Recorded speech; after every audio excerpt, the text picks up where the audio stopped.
Hi guys, and welcome to today's video. Today I want to show you guys how to paint a rose in 3 easy steps. Anybody can do this. We're going to be using 3 simple colours that you get with all paint sets, and they are also super easy to pick up at a craft store. And something that looks really difficult can be really easy to do when it's broken up into stages. It's all about painting with direction, intent and patience. So the first step is going to be the base gradient. This is going to be the beginning layer that we build on all the other layers.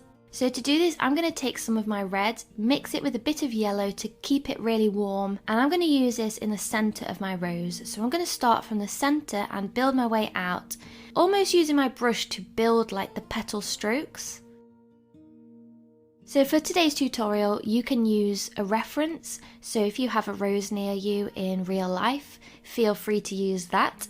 But also there will be a link in the description box to the reference photo I'm using today. So you can download that, have it on a different device next to you so you can keep referring back to that. And I'm just going to go outwards to about the middle of the rose. Then I'm going to take some red and add some white to it.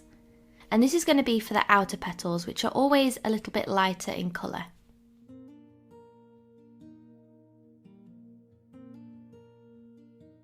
So I'm going to start to go over a little bit of what I've done to overlap it nicely and build my way out right until the edges of the rose.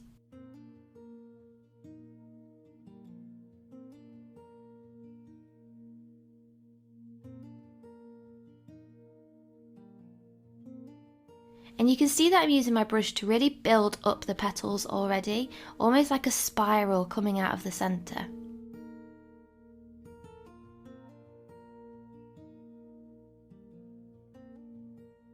So now I'm going to add a little bit more white to make it even lighter and really build up those outer petals. Once again, I'm going to go in again just to overlap that a little bit.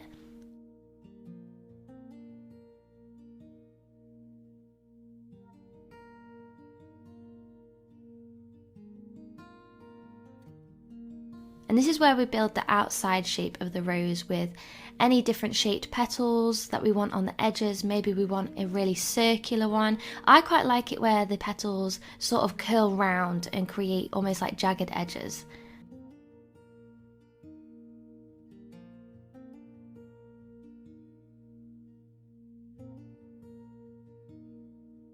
And that's your base layer complete. The next stage we're going to do today is to add cool and warm tones to build depth. So taking some of the red and adding some blue, this is going to give us a nice cool purple tone. How we can start adding in the shadows and the cooler tones that you can see in a rose.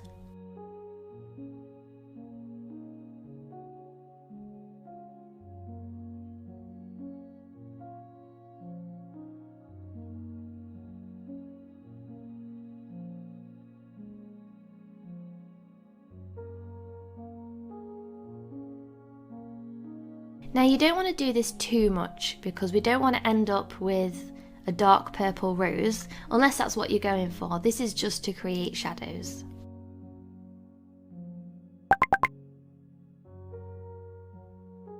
Okay, so next we're going to add a little bit of white to that same mixture.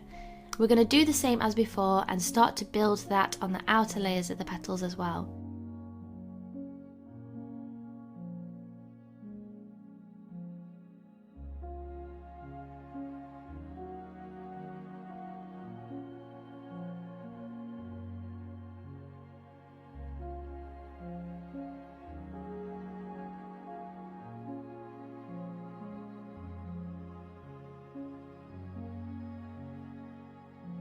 Brilliant, so they're the cool tones. I'm not going to add in too many because I do like a warmer painting.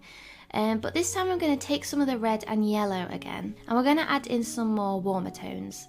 So you can always see that it's borderline orange. You can take this as far as you want. I'm making these colour choices quite obvious so that the camera picks it up a little bit more easily, but you don't have to take it this far. You can just add a tiny little bit to create more of a subtle difference. So as before, I'm taking this onto the outside of my petals, and it's totally up to you if you really want to focus on the reference photo or if you want to play it by ear a little bit like I am.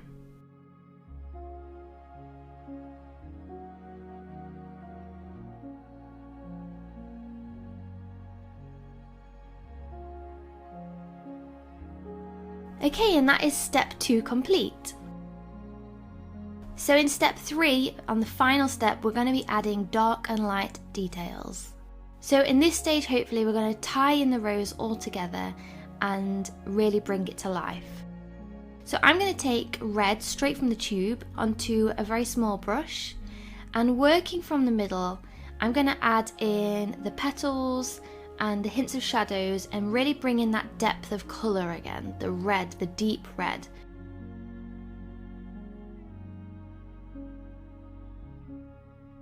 So this is where you might want to use a reference photo to build up the petals more realistically.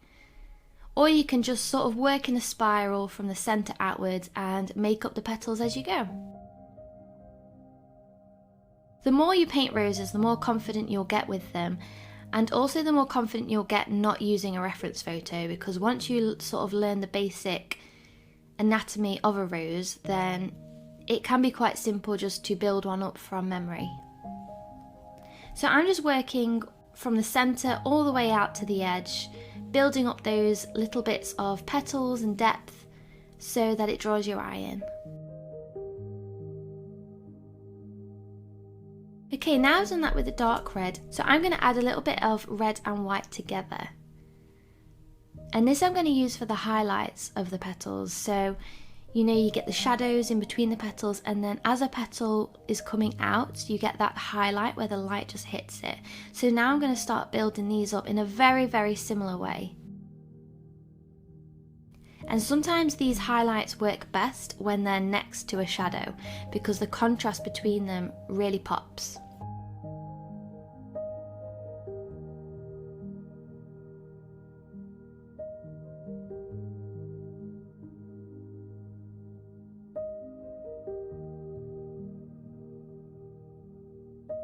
And for the final part, I always like to take white straight from the tube and just add a few little highlights to really brighten it up.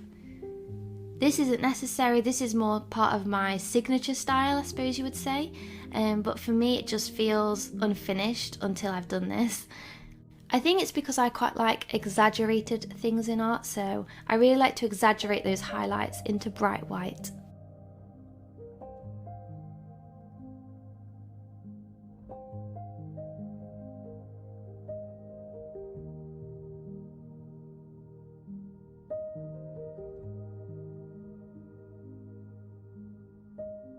And so there we go, that is the rose finished and completed.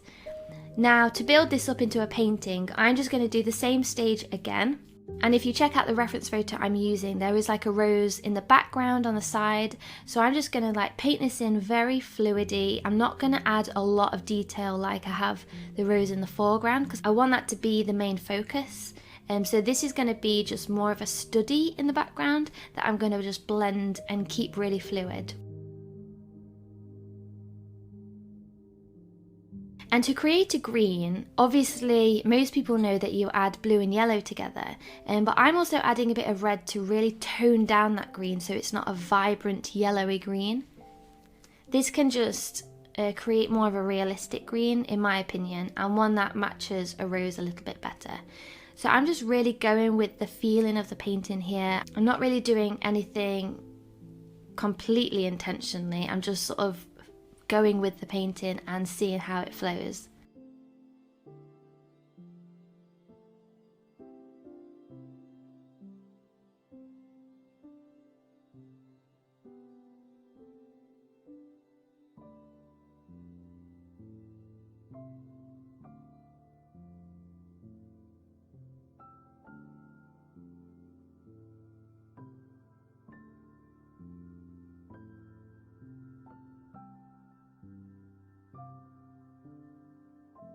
And now that last flower has dried, I'm just going to go and add in a few little details.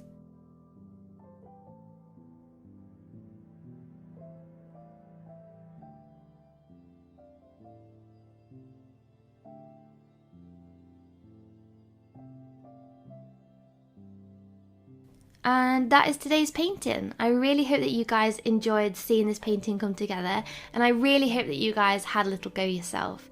If you did, I'd love to see it on Instagram, so if you upload it, make sure you tag me in. And have an amazing, amazing day. Thank you so much, guys. See you soon. Bye.